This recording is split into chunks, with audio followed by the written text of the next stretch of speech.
Alors nous sommes toujours sur le salon 3D Print de Lyon en compagnie d'Alexandre Brosseau de la société Créos. Bonjour Alexandre. Bonjour, Et partenaire certifié HP.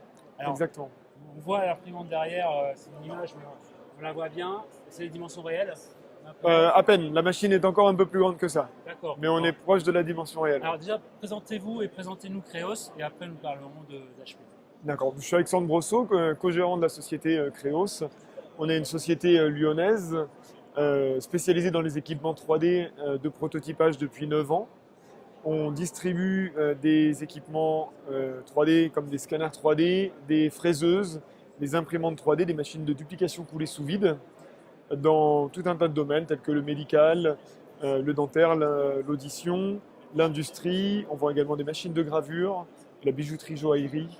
euh, Vous avez un catalogue assez vaste, assez Assez vaste varié. de domaines d'activité. On aborde le marché de manière verticale sur certains marchés comme le dentaire ou le médical par exemple, et de manière transversale avec tout un tas d'applications comme l'usinage et l'impression 3D chez les industriels, Alors exclusivement B2B.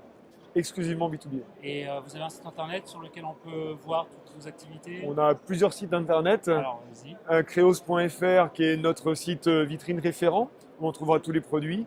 Et ensuite, on a un creos-dental.fr pour nos clients prothésistes dentaires et un creos-gravure.fr pour tous les produits machines de gravure signalétique. D'accord.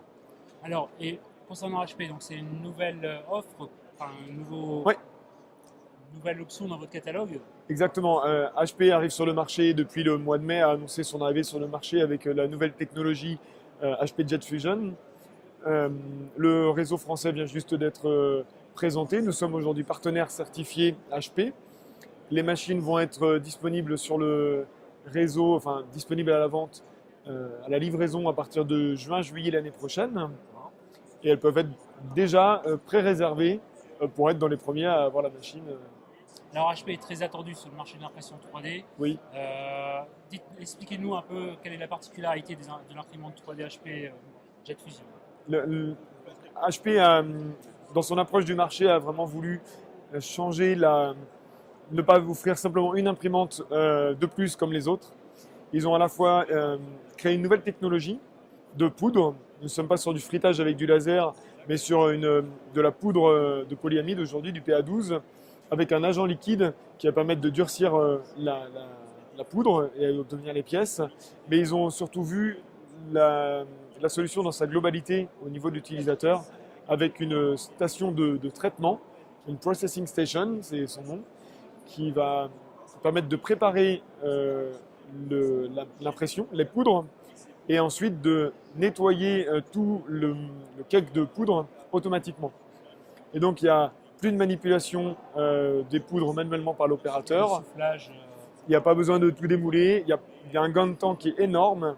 On est à un ratio de 1 pour 1. On a 10 heures d'impression sur le volume global et on a 10 heures de post-traitement derrière. Et on n'a plus qu'à retirer les pièces et il n'y a plus de poudre du tout.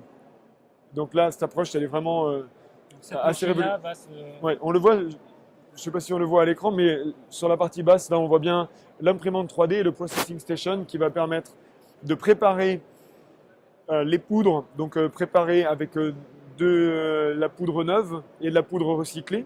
On a un taux de nouvelle poudre qui est très faible, qui est de l'ordre de 20%. Et puis ensuite, une fois que c'est prêt, on met l'ensemble dans la machine. Il n'y a jamais de poudre dans la machine, tout est dans le chariot. Une fois que c'est prêt, on déplace le chariot, on le remet dans le processing station.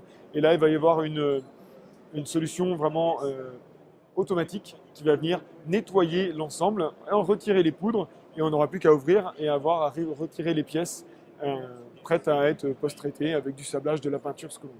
Alors, quels seront les matériaux disponibles sur cette imprimante? La feuille de route sur les matériaux est assez vaste de la part d'HP. Aujourd'hui, nous avons du PA12, nous allons avoir bientôt du PA11, du PA12 chargé en fibre de verre, des TPU. Et après, il y a beaucoup, beaucoup, beaucoup de développement en cours. Ils ont plusieurs grands fabricants de poudre qui sont référencés aujourd'hui avec qui ils travaillent. Et il va y avoir beaucoup d'avancées dans ce domaine-là dans le futur. Alors, HP est très attendu sur le marché d'impression 3D, notamment pour la couleur. Oui, Ça ne va pas être le cas, au moins au début, de la commercialisation de la Multi-Jet Fusion. oui. Alors, est-ce que vous pouvez nous dire quelle couleur sera disponible et quand HP envisage de mettre à disposition la couleur sur cette imprimante? Alors aujourd'hui, on a uniquement des pièces noires, comme celle-ci. C'est une pièce imprimée sur l'imprimante HP. Euh, la couleur, en fait, la technologie d'HP fonctionne sur un agent qui vient se mettre dans la poudre. Donc dans le futur, sur la deuxième génération de machines, nous aurons des agents qui vont permettre de mettre de la couleur en quadrichromie, des agents qui vont permettre de donner de l'élasticité au matériau, de la transparence et même le côté conducteur électrique. Aujourd'hui, pour avoir des fichiers qui sont, enfin des impressions de ce type-là, ça nécessite d'avoir des fichiers 3D qui sachent contenir tout ce type d'informations. Et ça sera possible que le jour où le format 3MF sera disponible sur le marché. Ça, c'est pas avant plusieurs années. Le 3MF, vous pouvez expliquer? C'est un consortium qui a été mis en place sur l'initiative de Microsoft, qui réunit les plus grands acteurs de l'impression 3D, comme Stratasys 3D Systems, HP, EOS, et aussi les fabricants de logiciels comme SolidWorks, pour citer que, où ils se mettent d'accord sur un format de fichier où on va travailler un ensemble 3D à la taille du voxel, c'est un pixel en 3D, et sur chaque voxel, on va être capable de lui apporter des caractéristiques techniques, à savoir voilà, la couleur, le matériau, des propriétés particulières. Ce qui n'est pas le cas aujourd'hui sur Non. les formats de fichiers existants. Le STL, c'est jamais qu'un nuage de points avec un maillage, et voilà, on a juste une forme. Alors, vous pensez que ce format de fichier sera disponible quand? Parce que du coup, A priori, c'est ce qui bloque ouais. la commercialisation de la couleur sur... La machine est prête pour la couleur. Les pièces existent, j'en ai vu, vous en avez probablement vu également. Ces formats-là devraient arriver pas avant 3 ans, 2-3 ans. Et donc la machine HP de seconde génération qui va permettre la couleur et les autres innovations apportées par HP, ce ne sera pas avant une deuxième génération de machines dans 3 ans, 3-4 ans. D'accord. En termes de prix, est-ce que vous pouvez annoncer le prix de cette imprimante 3D? Pas publiquement. Pas publiquement, il faudra encore patienter. Faut nous contacter directement. D'accord, donc le prix, le tarif, c'est... Le tarif sur est connu, mais c'est sur contact. Alors, via les sites que vous avez... Via les sites, vous trouvez nos coordonnées et vous pouvez nous contacter directement. D'accord. Et les prix des matériaux? C'est pareil, mais c'est des prix de matériaux très compétitifs. Ok, très bien. Alors, en tant que professionnel de l'impression 3D, comment voyez-vous l'évolution de cette technologie dans les années à venir? Notamment avec le fait qu'HP se mette sur le marché. Ouais. Il y a deux approches du marché. Il y a une approche de masse avec tout ce qui est FDM et machines vraiment entrée de gamme. C'est un marché où on n'est pas du tout présent avec les marques que l'on représente. Mais le sommet de la pyramide, où il y a moins de volume de machines, mais avec des machines beaucoup plus professionnelles et importantes, va se développer de plus en plus. L'approche d'HP est d'arriver sur des outils de production. On n'est pas sur un outil de prototypage, c'est une machine de production qui doit pouvoir tourner H24 en permanence. HP apporte un support technique et de SAV en Next Business Day. Donc l'entretien, la remise en route d'une machine va être très très rapide. Tout ça pour des problématiques de production. Ils savent le faire sur de l'impression 2D. Ils utilisent les mêmes outils pour l'impression 3D. Et le marché de l'impression 3D va aller vers ça, vers de plus en plus de production, que ce soit en métal ou en poudre ou dans d'autres matériaux. Mais le marché se professionnalise pour passer de l'étape de prototypage à l'étape de production en 3D.